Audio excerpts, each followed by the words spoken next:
course, this is the moment that my cats decided to start a war with each other and are now running around like crazy. So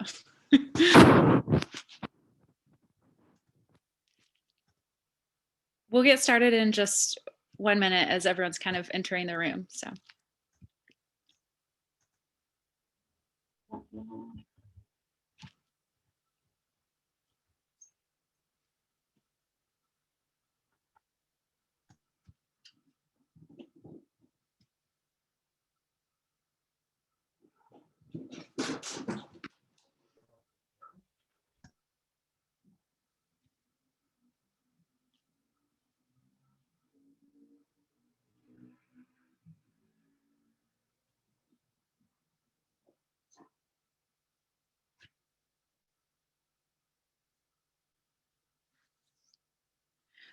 Okay, so I'll go ahead and just get started with some of this housekeeping. We still have a few people coming into the room, but just to kind of make sure we have enough time for discussion at the end.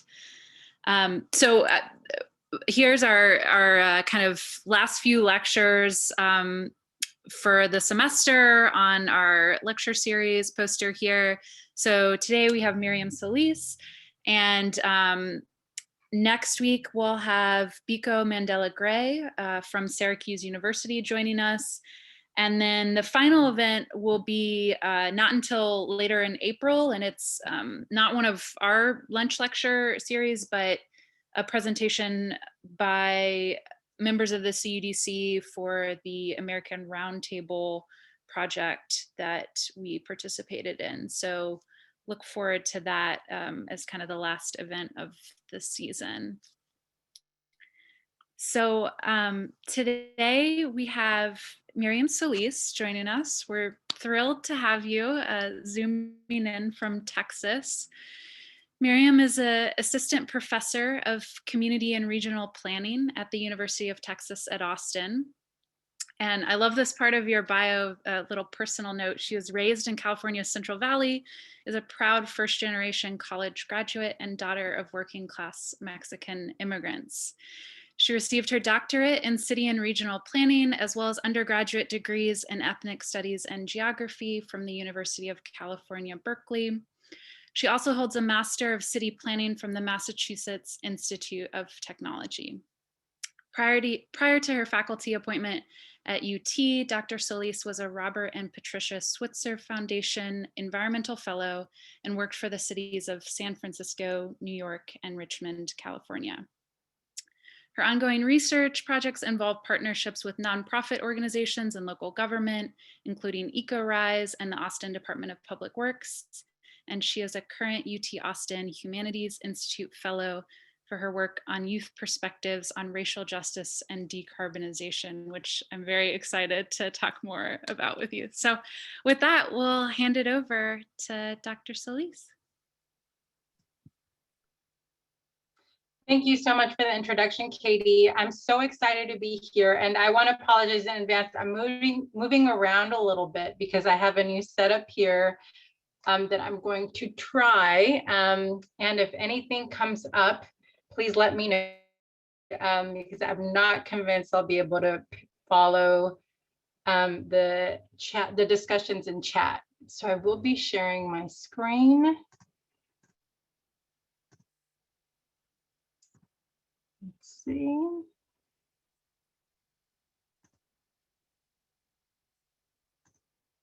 Okay. Can I get a thumbs up, Katie? Can you see that okay? Looks great. Yeah, looks great. Okay, thank you. All right, so I'll get started. So thanks again, everyone, for being here. I can't see you all right now. I can see a few of you, actually, just a few, but I look forward. I'm particularly excited about the discussion portion of this event. I always love engaging in Q&As because I'm interested to hear your feedback on some of the ideas that I'm going to present today, but also where you're coming from in terms of the social equity conversations that you've been a part of, and the questions that you may have or the challenges that you may have on advancing that work. I'm very excited today to talk about a relatively new line of research for me. I've been developing it over the past year, although as I'll note, I've been thinking about it for a very long time. And that's how planning departments' rules and norms are racialized, and how this affects our field's ability to pursue social equity. So I'm a planner by training, so I will largely speak to that discipline and profession, but I think that a lot of what I talk about also applies to other fields that shape the built environment, like design and architecture. I am going to start with a land acknowledgement. As some of you know, land acknowledgements are often done at the beginning of events and gatherings to recognize that we are on the historically and traditional territories of Indigenous peoples who were dispossessed from their homelands. Land acknowledgements are an expression of gratitude and appreciation to Indigenous peoples, the traditional caretakers of the land, for the use of their lands on which we work, study, and learn. So in this spirit, I will offer a land acknowledgement for the area known as Austin, Texas, where I am currently located. I would like to acknowledge that I am speaking from the indigenous lands of Turtle Island, the ancestral name for what is called North America. Moreover, I would like to acknowledge the Alabama, Coushatta, Caddo, Carrizo, Comecrudo, Coahuiltecan, Comanche, Kickapoo, Lipan Apache, Tonkawa, and Isleta del Sur Pueblo, and all the American Indian and Indigenous peoples and communities who have been or have become a part of these lands and territories in Texas. And I want to thank you for participating in this land acknowledgement with me. So I'm going to start by linking the talk's theme to this particular moment.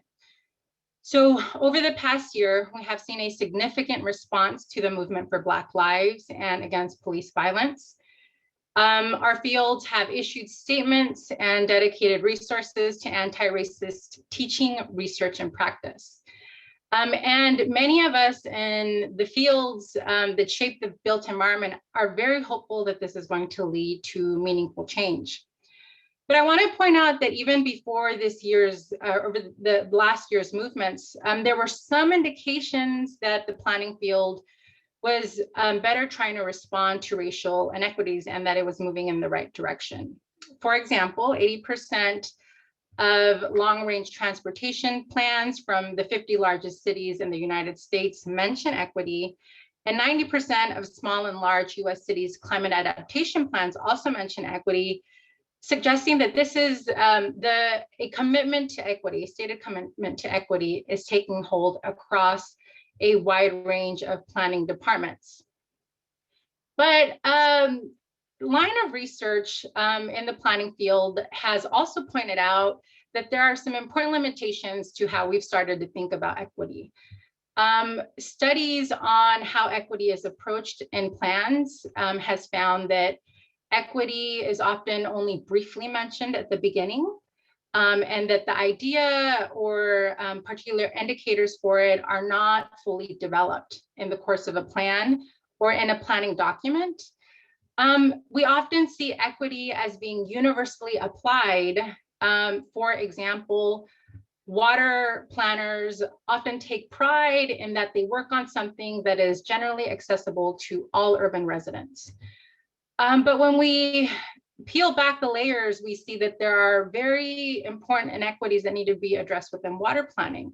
For example, water affordability is a huge issue, water quality, and service quality. So mentions of equity don't necessarily reflect commitments and dedicated resources to equity. And very importantly as well, they often don't focus on racial equity.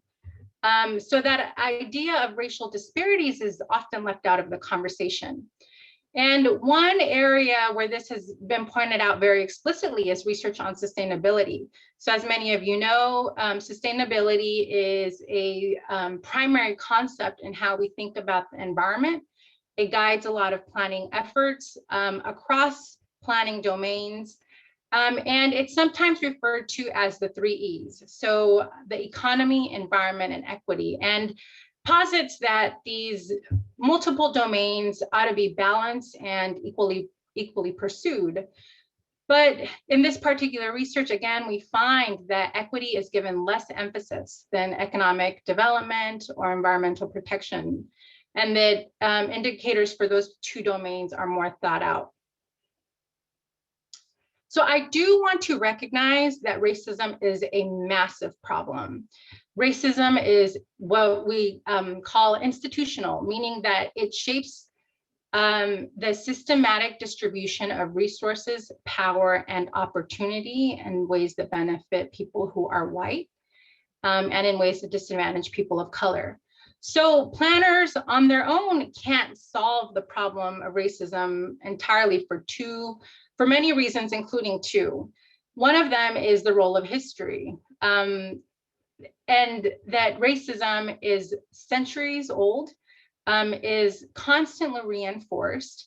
And one of the ways we know that is through research on redlining, which consistently shows that redlining continues to predict environmental burdens and hazards that disproportionately affect low-income communities of color. And this is partly evidenced by poor air quality and poor water quality and other environmental hazards. In addition, planners' work tends to be pretty siloed. It addresses one particular domain of the built environment, as I've mentioned, transportation, water, landscaping, and plans are often, rarely do we see intersecting plans that have a strong connection to each other, let alone have that intersection in order to respond to racism. So racism is reinforced in all sectors and in all domains, making it difficult for one particular plan to be successful on its own and advancing racial equity. So this means that even if a plan is well resourced, it is very limited. Nonetheless, in planning literature, scholarship has consistently pointed out that planners are visionaries of their cities and can mobilize resources to advance social justice goals. So this is a very normative approach to how we should think about what we can do for the cities where we work, despite these structural limitations. And what I have found in my engagement of this literature is that it often focuses on the planner, so the unique skills of a planner, their ability to engage communities or allocate resources.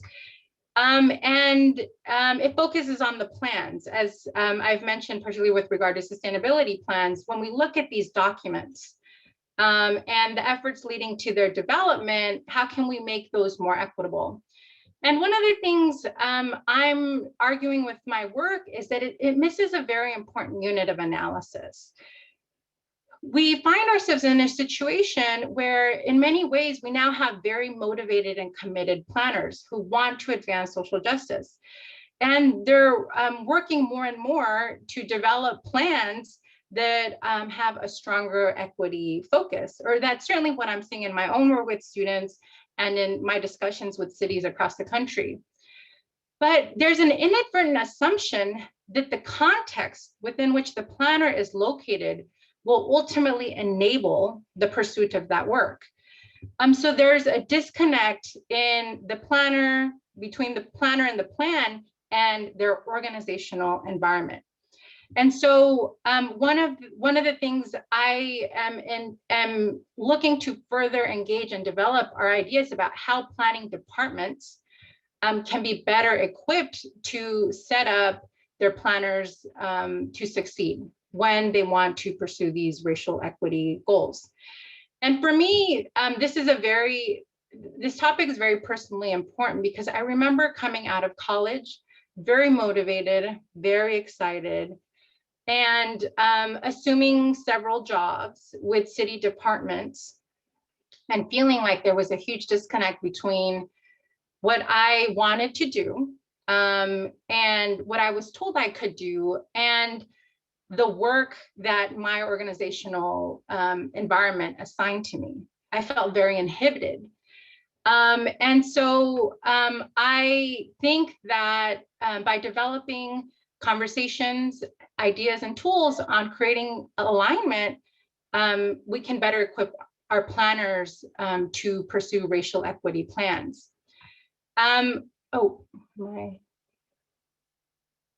Sorry, I'm moving ahead here. The last thing I'll say is that in my PhD program, I was so intrigued by this question that I took a class in political science. It was called Institutions and Organizations. And I remember someone from my planning department discouraging me because they said, well, that's not planning. But for me, that class really helped me consolidate some ideas on work environments and how we ought to think about them as structures that enable or inhibit the pursuit of equity goals. So on that note, I want to point out that organizational theory is a vast body of work. It is largely located in sociology and political science. And it does many, many things, but one of the things that it debates are organizational forms and their rules and norms and how they change over time and what prompts some of that change. I use a very well-known definition of organizations, collectives oriented to the pursuit of relatively specific goals and exhibiting relatively highly formalized structures. So using this definition, we actually have a lot of organizations, in the fields that shape the built environment. We have planning departments, large bureaucracies, we have firms. If we use this definition, every firm is an organization. And we have a lot of community-based organizations. And that itself is a very big bucket of organizations. We have churches as organizations. We have community development corporations, schools as distinct organizations. And oftentimes, these formalized structures do work on their own, but are also deeply embedded in a larger network of organizational structures. And for me, ideas of organizational theory were something I was very interested, but it wasn't until I read Victor Ray's theory on racialized organizations where it really came together for me. And I have found this theoretical framework very important in piecing together information and critical analysis that helps us better understand the planning and design fields. Very briefly, I'll say that critical race theory is also a huge body of work founded by legal scholars of color. And it has since been applied to many applied or practice-oriented fields like education, social welfare, as I said, law. We even see some business research that draws on critical race theory. So Ray brought together critical race theory and organizational theory and is now known for explaining that racial equity is not just in organizations, or racial inequality is not just in organizations, but of them. So for the planning field, this means that race neutral, that bureaucracies are not race neutral, that their function and structure is often racialized and premised on racism. And I use racialized a lot, and I'll provide a brief definition for that I use based on Omi and Winant's work, and that's the extension of racial meaning to a previously racialized, unclassified relationship, social practice, or group.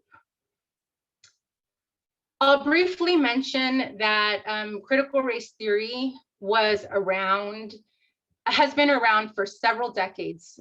We see a lot of the formative work being written in the 80s, early 90s, and then creating a strong foundation for critical analysis. But many people heard about it for the first time last fall when the Trump administration banned federal contractors from conducting racial sensitivity training, emphasizing its desire to, quote, stop efforts to indoctrinate government employees with divisive and harmful sex and race-based ideologies. It explicitly called out critical race theory for fostering those discussions. So what does this idea mean that organization planning departments can be racialized and that racism is of organizations? One of the I would say most useful examples for planning is to look at the history of zoning. So zoning is something all planners know about, is central to how we think about land use in cities.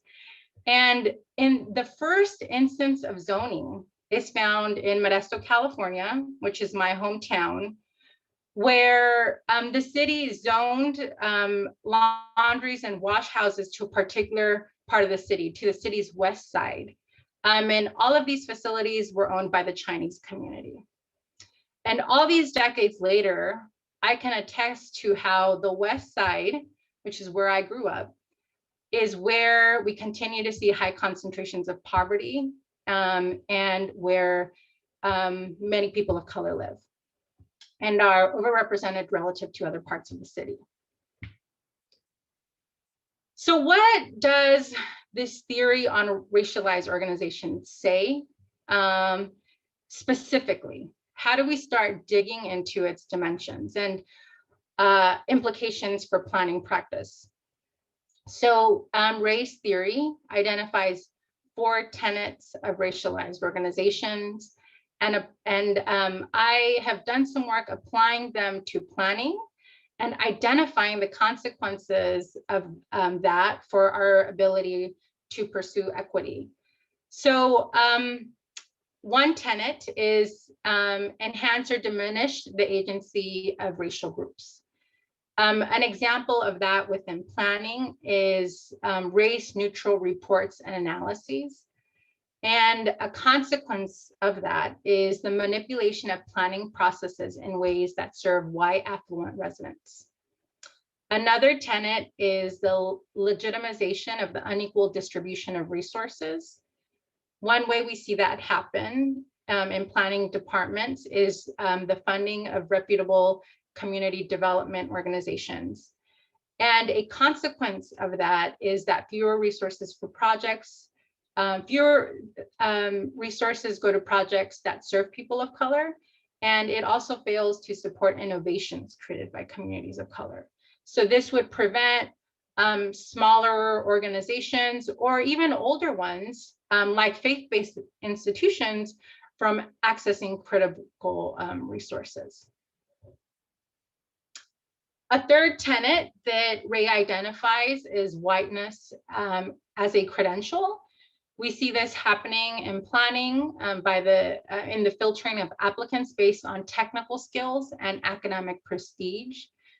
A consequence of that is the devaluing of the experience of living and working in communities of color and the inability to build trust in low incomes of color. So there's a disconnect between job descriptions, who fills those jobs, and being able to identify and work with communities' concerns and priorities.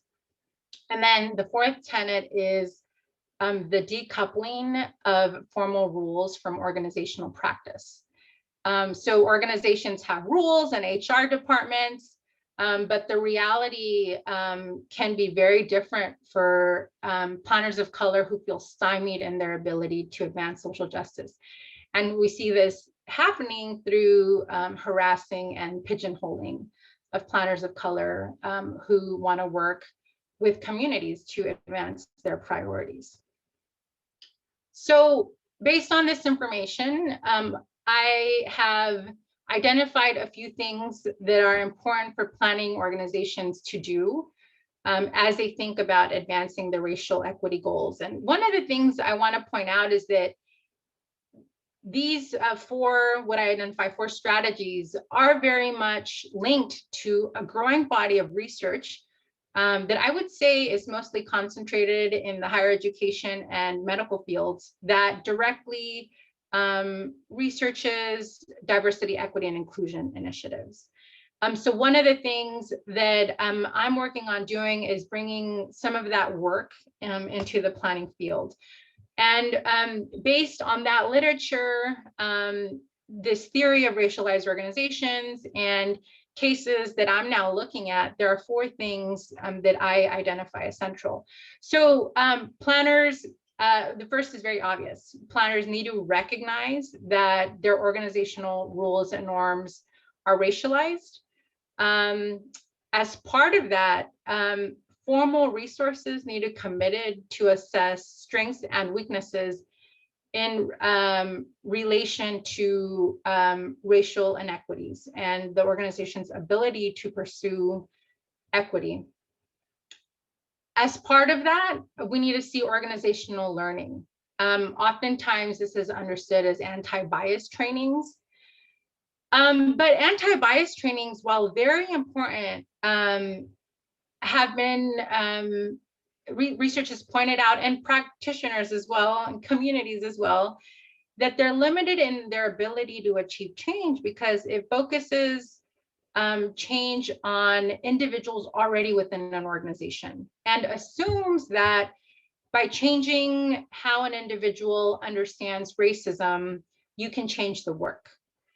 The limitation to that is that we actually often don't see individuals enhance their, even if there's a greater individual commitment, if there aren't structured mechanisms by which to pursue change, they're going to be very limited in their ability to pursue that change.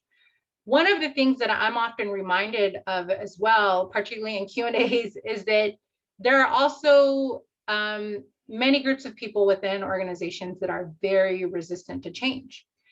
So you may have a few who feel like an anti-bias training has been a transformative experience, but you're also going to have a group of people who are very resistant and refuse to see how structural racism works in our society. And so that's what brings us to number 4, which is that we need to understand how racism affects not only an organization's work and the diversity within the organization, but we need to specifically change the rules and norms within an organization in order to be more equipped to advance social change work. And in what follows, I'm going to list a few examples of these 4 mechanisms, and these are efforts that I've been a part of. And so when I'm talking about, particularly perhaps in the Q&A, what I've learned from these experiences, there's a lot that I've learned from my collaborators, but potentially also a lot that hopefully some of you will be able to share in your own social change efforts. One of them, one example of organizational learning, again, if I've identified at least 4 mechanisms to pursue change, you know, I should acknowledge there are many, many more various ways to pursue change and to create strong infrastructure to pursue change. Of those 4, one of them is, or of the 4 that I've listed, one of them is organizational learning. And I said that anti-bias training was one example, but in fact, organizational learning can happen in a lot of different ways. I am very, very fortunate to collaborate with a local environmental education organization with whom we've designed a green building internship program. So local high school youth who are predominantly students of color and live in a low-income community participate or engage a green building curriculum in their career and technical education classroom, and have an internship with a local architecture firm. And as part of this, we do training with youth. We say, this is what an architecture firm does. This is what a professional environment, how it functions. These are its cultural attributes.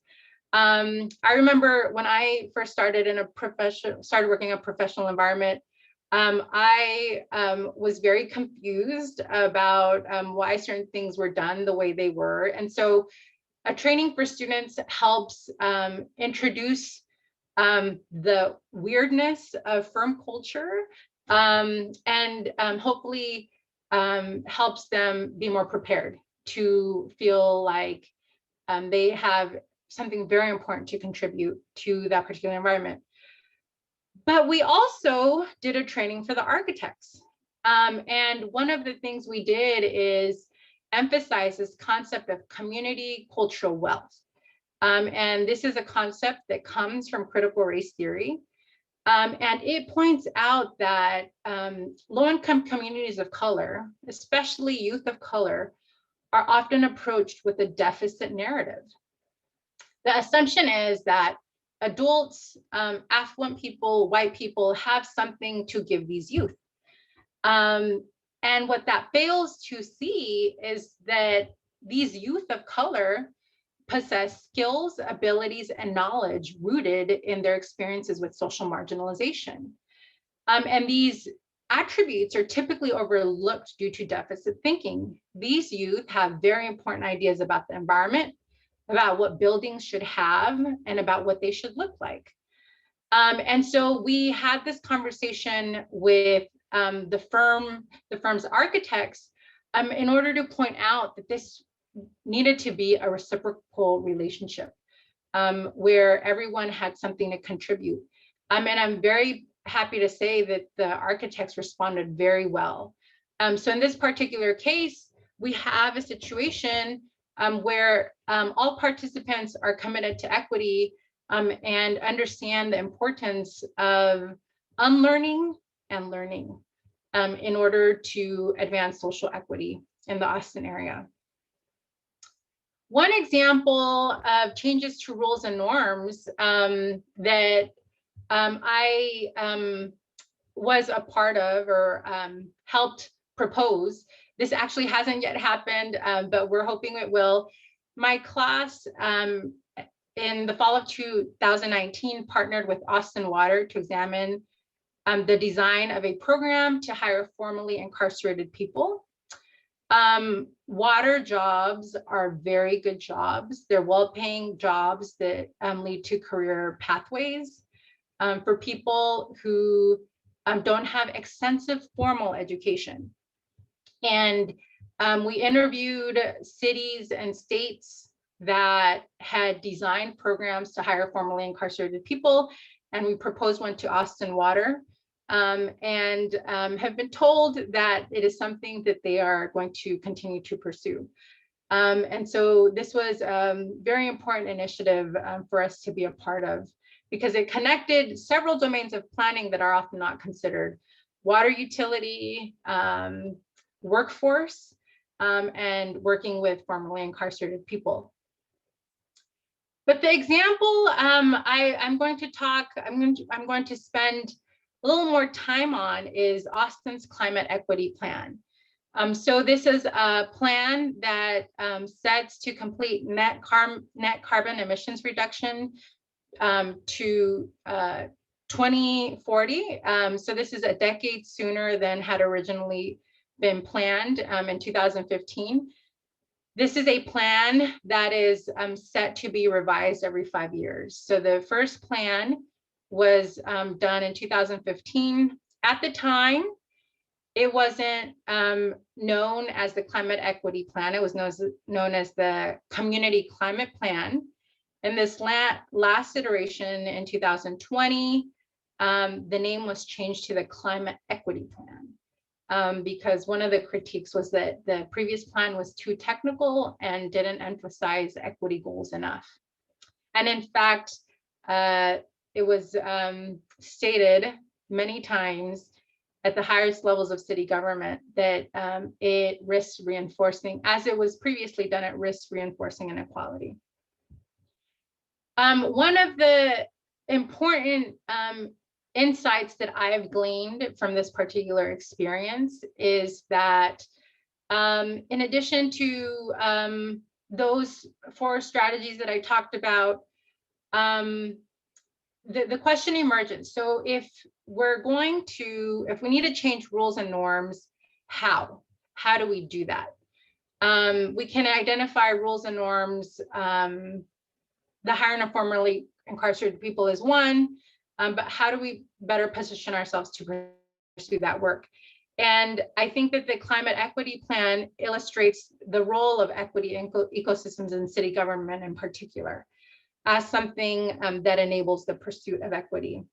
And I have used several methods to learn more from this particular experience.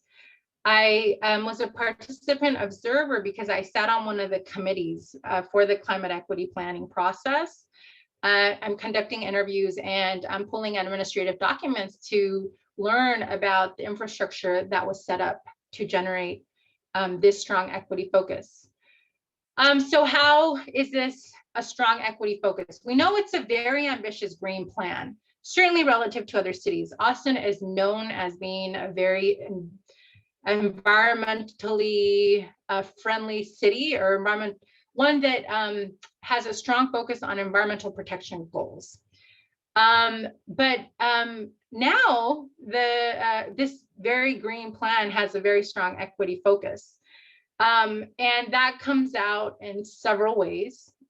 Each of the goals has been examined with an equity framework. A tool was developed to understand the racial equity implications for every goal in this plan. The process was also very ambitious in its equity goals. There was an anti-bias, anti-racism training for I think it was more than 100 committee members. That was mandatory. It was a full day training. There was a very strong community role. And one of the ways we know that is that there was, in addition to the committees for the different parts of the plan, a climate ambassadors program was also created to specifically advise on the community implications of this project. And the plan identifies the intersection with community priorities like housing and health and economic justice. So what I find to be one of the most exciting parts of the plan is that if we're going to be developing this Austin-based green economy, we have to understand that that can also serve to reinforce inequality if business or the economic opportunities are only going to particular firms. This plan places emphasis on small and minority-owned businesses as needing to benefit from this transition. And this ecosystem is nuanced and expansive. And I'm going to briefly talk about 3 different entities within city government that contributed to the development of this plan. One of them is located in the city council. So city council members are elected. So that is a very political role, but they also have a joint sustainability committee, and that advises the council on matters related to conservation and sustainability. And a lot of the push for doing the 2020 plan differently came from the sustainability committee. As I alluded to, this is a quote from one of my interviewees. They said it's all quantitative data with no history or relation to environmental justice efforts. It's strictly about greenhouse gas emissions. In 2019, and then the plan also went in 2020, the leadership indicated that we should center equity. And by that, the leadership, we're talking about the Joint Sustainability Committee. Another very, very important entity is Austin's Equity Office. We're seeing the emergence of equity offices in city government, and I should say regional government across the country. So these are individual departments or units that are tasked with advising a broader city government on how to operationalize racial equity goals. And Austin's Equity Office was founded in 2015. They conducted a SWOT analysis with each department, including the Office of Sustainability, which is tasked with shepherding and designing the climate equity plan, to assess the strengths and weaknesses relative to racial equity for every individual department. So within city government, you had an entity that sought to hold departments accountable for defining or identifying the racial equity implications of their work and then addressing them. And then finally, you have the Office of Sustainability itself. One of the things that I was very impressed with in being a part of this process is that the Office of Sustainability, in its work with the Equity Office, identified the need to recruit and hire diverse staff. Oftentimes, people have used that, organizations have used that to identify people of color and bring them in as staff members. But racial diversity within an organization is not enough. One of the things that this particular office did is that it hired staff who have worked with community-based organizations and held the trust of community members. They knew organizers, they knew activists. They were of that world as well. So the composition of the department itself changed, which speaks to how we need to think about expertise differently if we're going to create teams and roles that are able to advance racial equity. And you have, this is from the Office of Sustainability's assessment on its strengths and weaknesses and what it needed to do. And it includes a description of how people, of how the importance of being embedded in community can be written into job descriptions. So what are some of the implications of this? And I'm wrapping up now. So planners and designers don't have to go at it alone. That in fact, they can be a part of a bigger community that has a lot of gears and shifts in order to advance the common agenda of advancing racial equity. And I also think it's very important to point out that the pursuit of equity can't happen from one day to the next. A lot of the foundation set for the racial equity plan in Austin started happening in 2015. And if we were to think about the history of segregation, displacement, and colonialism, it's been decades, if not centuries, in the making. So people committed to change bring a strong orientation toward understanding history, and that change can be very slow, but it happens over time. And an infrastructure needs to be set up in order to make something like a plan meaningfully advance racial equity. So the last thing I'll say is that, you know, if I haven't mentioned it or emphasized this enough already, planners need to understand their workplaces as sites of needed change. And they need to build alliances with community partners and colleagues to mobilize resources and generate support. So I will stop there. Thank you, everyone. And let me see if I can figure out how to. Very excited to hear your questions. Yeah, so if anybody has questions for Miriam, feel free to drop those in either the chat or the Q&A, and we'll kind of help field those and feed them to you as they come in. So I'll just start off with one that came to mind for me. I mean, I think this conversation about metrics and how things are measured is really interesting to me in terms of progress. Like partially what you said about, you know, kind of the onus always being on the individual, right? And it can be easier to measure that, right? And easier for the organization or the institution to kind of put that onus on individuals. But I think, I've experienced this a lot with the work that we do with youth in our design build program, that um, there's often an interest in those kind of individual metrics of like, what's happening with this individual student? How can we measure? Are they, going to college? Are they enrolling in a design program, et cetera, right? But so much of what the program is about is the social fabric and the community building that this process of design can create. And so I'm just curious if you have thought any about measuring, you said that kind of ways of measuring equity are really squishy, and I know that it can be hard for a lot of reasons, but if you've thought about any metrics that might be better at starting to measure not just progress in terms of equity, but those changes in communities or organizations or kind of the social fabric.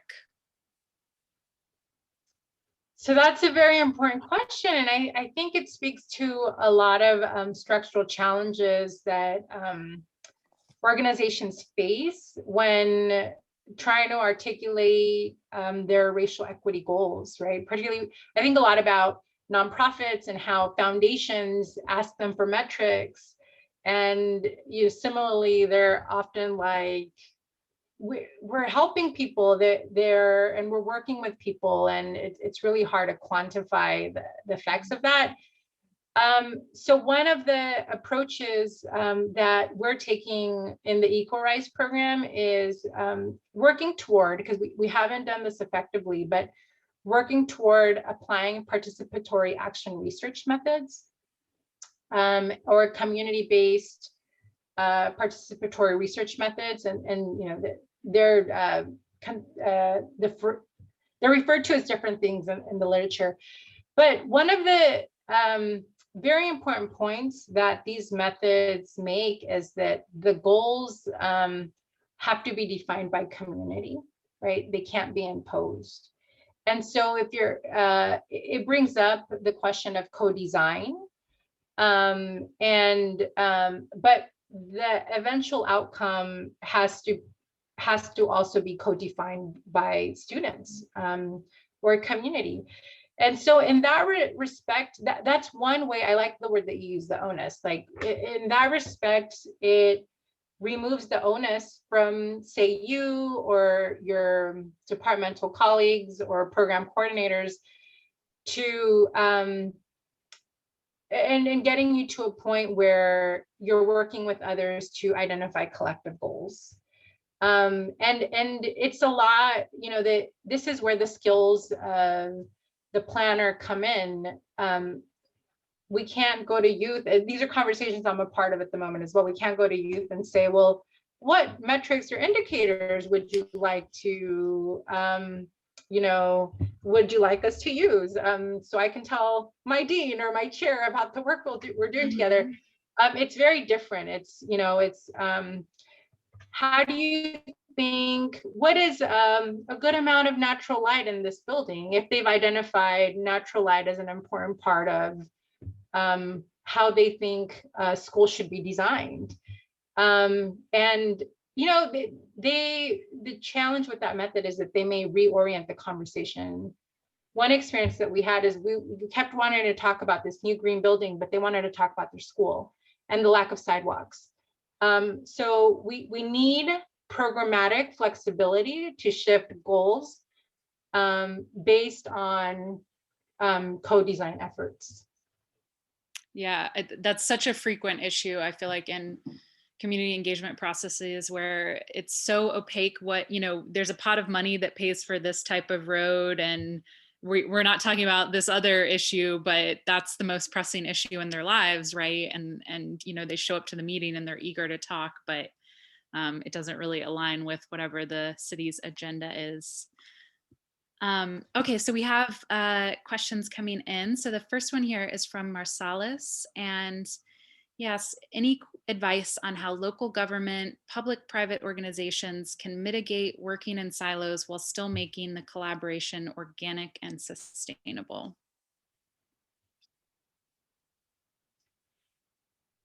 Yeah, so this is, I'm very excited to answer this question because I get to talk about something that I think is very important to this process. But I do wonder, Marsalis Hammonds, if you have like a specific kind of effort or planning or design initiative that I can speak to in particular.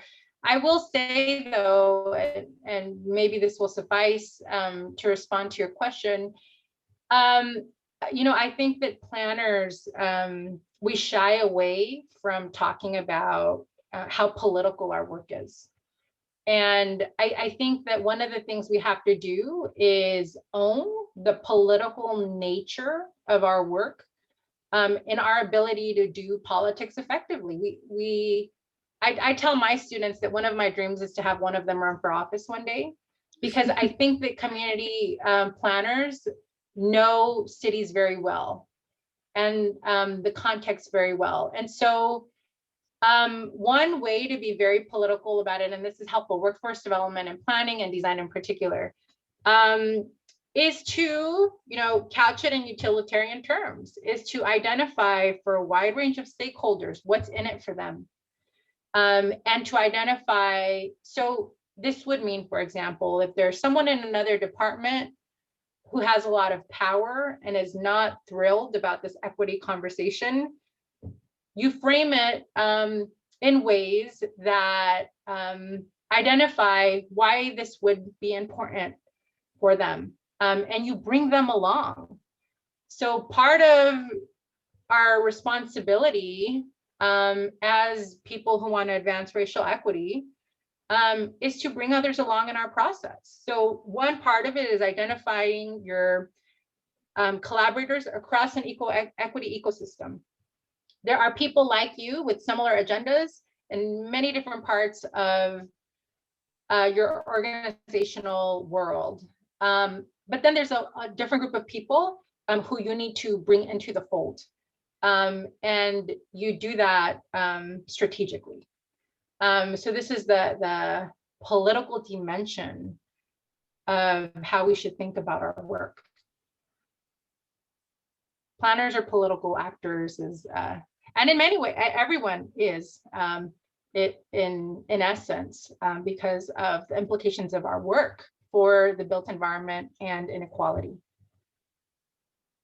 Yeah, I've seen a powerful tool related to that used where it's kind of a matrix that has, people's level of interest or impact by the project or investment, and then people's level of power on the other axis. And so you kind of map out where everyone's out. And if, someone is really powerful but isn't really interested in what you're trying to do, that's someone you have to bring that kind of strategic positioning into. But yeah, I think this also brings up his question about silos. Brings to mind a comment you made about taking the poli-sci class and people telling you this wasn't planning, which resonated with me because I've spent, my training is in architecture, and I've spent, kind of most of my working life being told that what I'm interested in is not architecture. So, so I'm wondering if you could talk about that and sort of the role of disciplines and how much this kind of systems thinking that you're really getting into about organizations as a whole and the way organizations collaborate requires us to break out a bit of how we think about our disciplinary silos.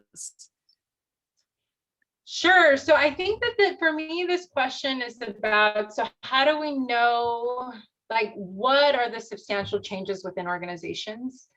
If we're truly going to advance equity, I think it means that the nature of the work is going to change. It does mean, that architectural classes that we have now, if we're advancing social justice, are going to be very different. We're going to be designing for a different group of people. We're going to be designing different structures. One of my favorite examples is when we're thinking about preservation and the kinds of histories that we're preserving.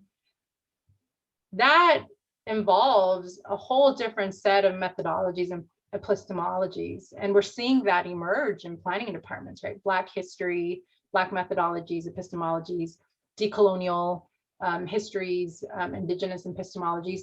And so one of the things I encourage folks to think about is whether or not they always have someone they're planning for in mind in the subconscious, right? There's someone there, and that person is likely gendered and racialized.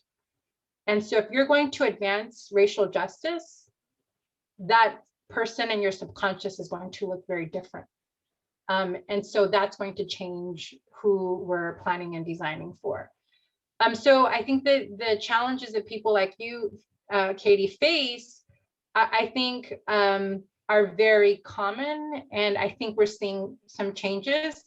But I think part of it is rooted in how current schools and programs aren't set up to support the kind of people you want to plan with and for.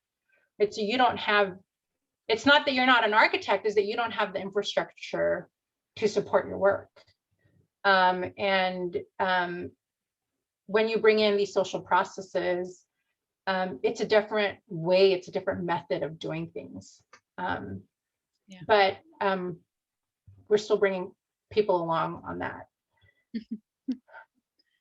Okay, we're almost out of time, but there's one more question, so we'll try and squeeze it in. This is from Kristen, another one of our staff members. She says, I love the very astute observation on how lower income communities are often approached with a deficit narrative and the work you're seeing emerging around community cultural wealth. How else do you think planners and designers can help advance that positive framing in larger civic conversations? I thank you for asking that, Kristen Sieber. I don't know if I pronounced that correctly. You know, one thing that really, is that? You nailed it. Yeah. Okay. I think that that's very important. One of the things, you know, we are in fancy programs. Architecture is considered, you know, it's a professional degree program. We may have some undergraduates here, but for folks getting graduate degrees, these are professional programs, and we're incentivized to assert our expertise at the cost of minimizing the intellectual wealth that comes with lived experience. So expertise is a very problematic and power-ridden word. That said, I think for people seeking to not reinforce these deficit narratives, understanding that youth and low-income communities of color hold an expertise that we don't have because we don't have our lived experience is very important. And so understanding that they hold an expertise that we lack, I think is a way of thinking about it differently. And I often see in my water work, you know, I've interviewed engineers, and they'll sometimes say, well, communities can't be experts on the technology and the design, you know, because they don't know about the technology. We're designing the technology, and but what they are experts in is in what technology can do or what it ought to do. And I have seen these engineers not view that as a source of information and a type of expertise they should account for in their planning.